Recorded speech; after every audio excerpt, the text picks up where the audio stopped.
Hi, how you doing? Justin here again.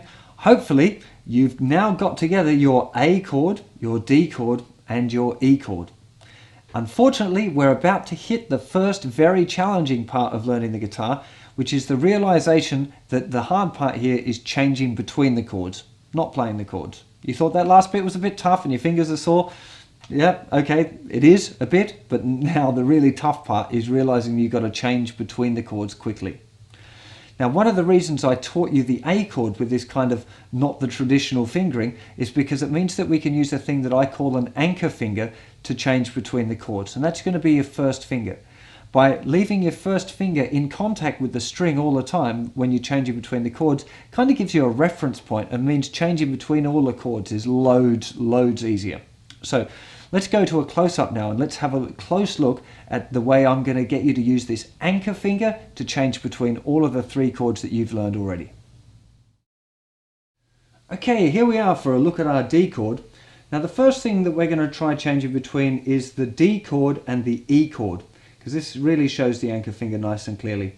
So there's our regular E chord. Now in the old days, you might have gone, okay, let's change to an E chord, and you would have lifted all your fingers up and then you would have tried to put them down again and gone, oh, there's first finger, second finger, third finger, oh, there we go. And then changing back to D and you go, well, okay, where's it go?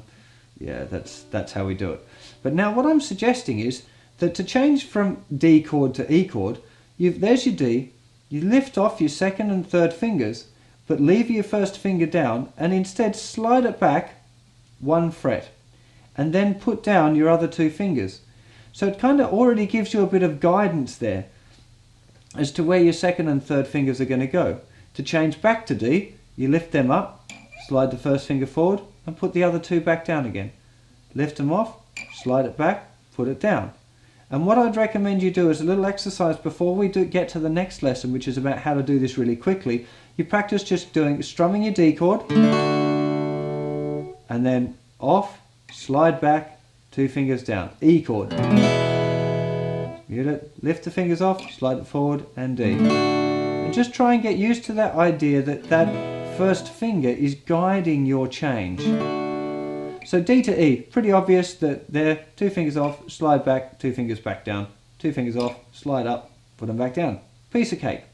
Now the next chord that we're going to look at is the change from D to A. Now if we go from D to A, the first fingers actually can stay in exactly the same place, only it can't quite because you end up getting a bit crammed. So what you're going for this time is D to A, you lift off the two fingers, first finger slides back just a tiny bit. It's not having to slide back a whole lot, and then you can replace those second and third fingers in their right spots for the A chord. So there's your D and there's your A.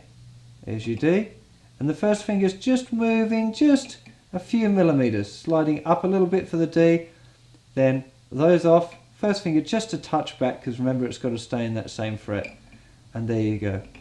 That's your change there using an anchor finger from D to A. And there's one more change left, of course, which is A to E. So if we look, there's our A chord. To change to E, lift off second and third fingers, slide the first finger back, put second and third fingers down in the right place. There's your E chord. Slide first finger forward a bit, put down your second and third fingers. Again, do it as an exercise. A, stop, lift off, shift, down. E, muted, lift off the fingers, first finger up, put them back down again. And just try and get used to that practicing, making that little move. Then maybe jump to D, way, back to E, and then to A, or maybe over to D. And just see if you can get used to that idea of that first finger staying down all the time.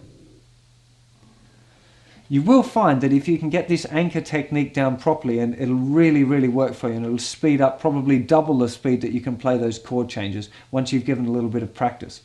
Remember as well not to press too hard, especially with that first finger. If you're pressing really hard all the time, your first finger is going to get really sore. You don't want that. The maximum pressure that you should put down is the amount that it takes to give you a nice clear note. There's no point in pressing harder. All you're going to do is hurt your fingers. So have a little bit of fun with these anchoring. Once you're familiar with the movement and the changes between each of the chords, you're ready to start trying to do them as fast as you possibly can in 1 minute changes.